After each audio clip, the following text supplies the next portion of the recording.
Chapter 3. A Sister's Arrival. Yuko's heart had always been a tumultuous sea of confusion and longing. It was a Monday morning when the unexpected arrived, shaking the contours of her already orchestrated life.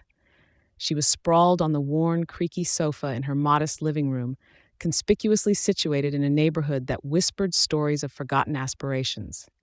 The faint smell of instant coffee hung in the air, barely masking the stale sense of disillusionment. The sun peeked through the tattered curtains, casting a gentle light that danced across her worn textbooks, now gathering dust. Her life felt like the scattered pages of a book yet to be written, fragments of experiences that were intimate and painful, but somehow incomplete. However, as she sipped her coffee and lost herself in her thoughts, a firm knock at the door tore her from her reverie. It was a sound that echoed with promise and anxiety, reverberating like a familiar bell announcing the arrival of something significant. Curiosity piqued. Yuko stood up, her heart racing as she approached the door. What if it was one of her neighbors, perhaps seeking to chat about mundane errands? Or worse, it could be a reminder of her ties to those who had caused her such heartache and estrangement. She had guarded herself from her past, fashioned walls that felt insurmountable. But there was an itch at the back of her mind, urging her to open the door. "Who is it?"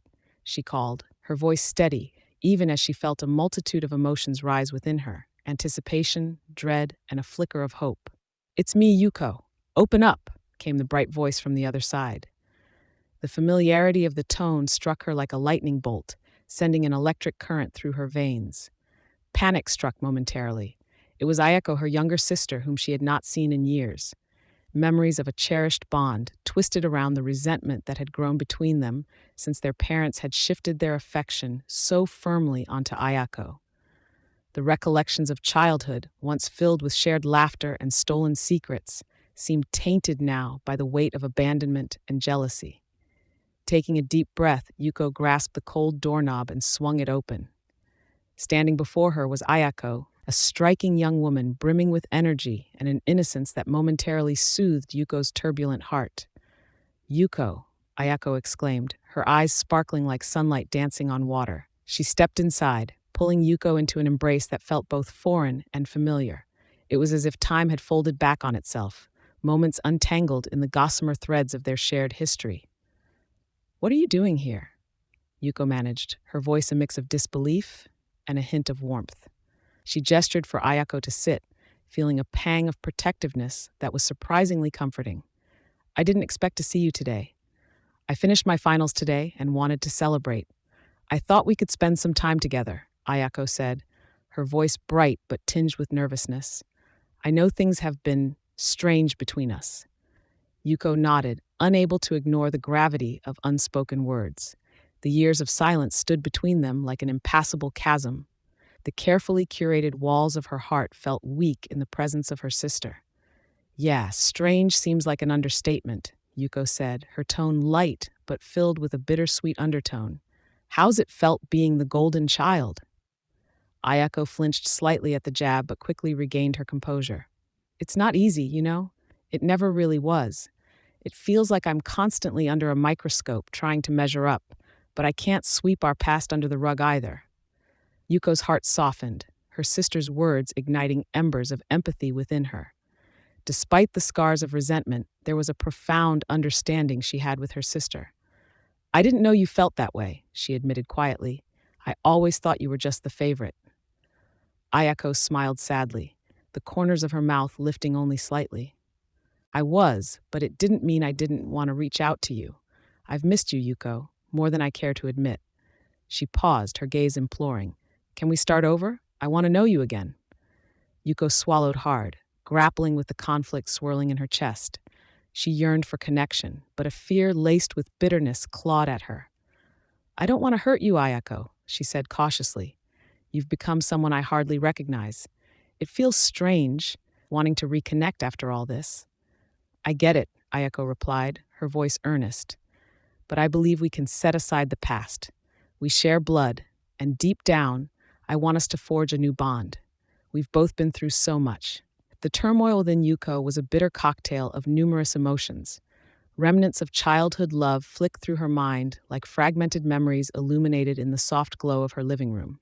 The thought of rekindling their relationship was both thrilling and terrifying. "So, what have you been up to?" Ayako began, bringing the topic back to safer ground. "I've heard you've been raising two kids. How are they?" Yuko felt the weight of her motherhood simultaneously lift her and anchor her. They're everything, really. Challenging, fulfilling, exhausting, and sometimes utterly overwhelming. She smiled softly. Kaito just turned 8. He has a passion for basketball and dreams big. Kaori is a different world altogether. She's 14 and on the brink of adulthood. The teenage years are both fascinating and terrifying. Ayako nodded, her eyes bright with interest, and for the first time in a long while, Yuko felt a warmth envelop her, chasing away the shadow of loneliness.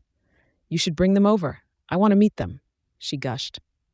"I can help with the children's tutoring sessions and maybe find ways to bond." "Bond?"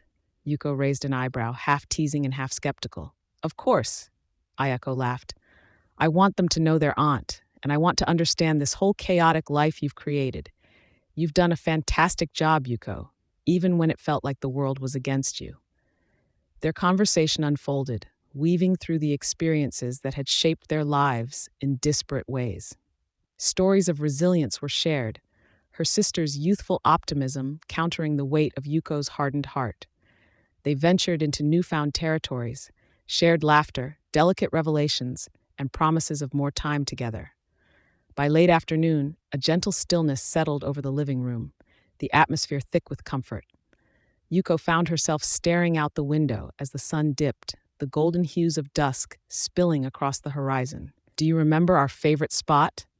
Ayako asked suddenly, interrupting her reverie. "No. Which one?" Yuko inquired, curious. "The riverbank," Ayako said poignantly. "The one behind Grandma's house where we would sail our paper boats," she continued, nostalgia glimmering in her eyes. "Do you think it's still there?" "I hope so," Yuko replied, her heart longing for a moment of innocence amidst the chaos of their upbringing. "It would be lovely to visit that place again." The idea struck like a spark, igniting a flame of hopeful spontaneity. "Let's go," Ayako proposed cheerfully. "Right now. It's been years, and I can't think of a better way to reconnect." Yuko hesitated momentarily, the reluctance to step outside her carefully curated life, battling against the instinctual pull towards adventure. "Okay," she said slowly, feeling the giddiness begin to swell within her. "Just give me a moment." She rushed to get her jacket, slipping it on and glancing in the mirror one last time, thankful for the fresh wave of excitement washing over her. When she looked back at her sister, she felt a spark of determination. Two estranged sisters were ready to venture deep into their past, hoping to create new memories amidst the ashes of old ones. They stepped outside, the air crisp and fragrant with promise.